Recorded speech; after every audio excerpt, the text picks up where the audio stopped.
रात्रि पहर है और प्रियतम आना चाह रहा है घर पे और गोरी जो है उसे समझाती है कि कैसे आना है। तो गीत के भाव इस तरह है। अरे दबे पाँव आई है, दबे पाँव आई है, नजरिया बचा के दबे पाँव आई है, नजरिया बचा के केवाड़ी के पल्ला, केवाड़ी के पल्ला अगर बंद पई है, सिकड़िया बजई है, नजरिया बचा के सिकड़िया बजई है, नजरिया बचा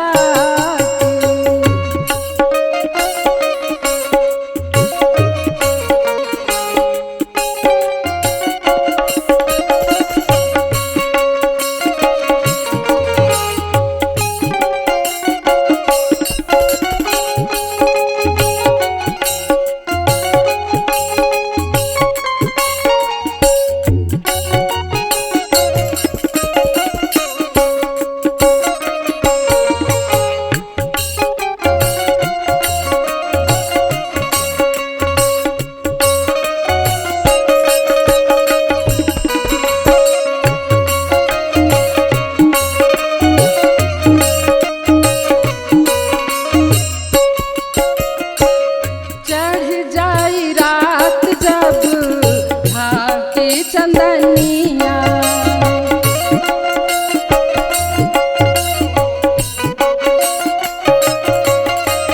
झुर झुर झुर की पूर्वासी हरी बदनिया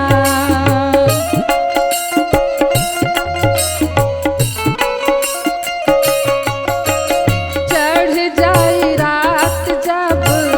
झांकी चंदनिया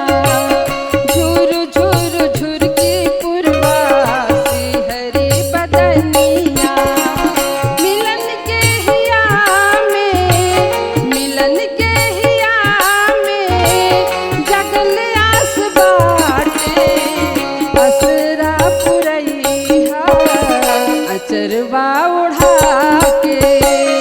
असरा पुरई है, अचरवा उड़ा के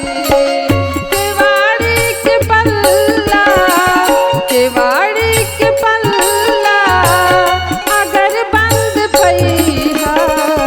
सिकड़िया बजई है,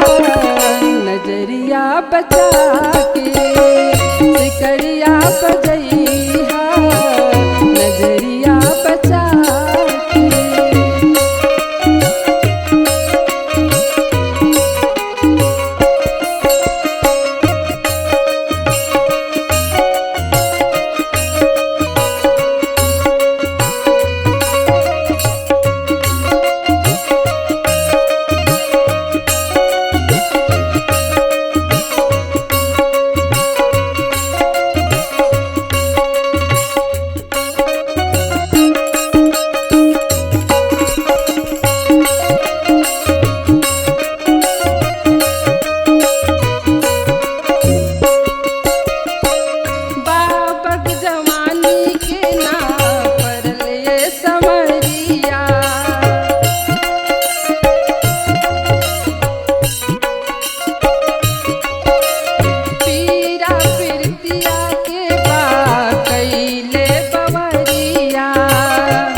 गई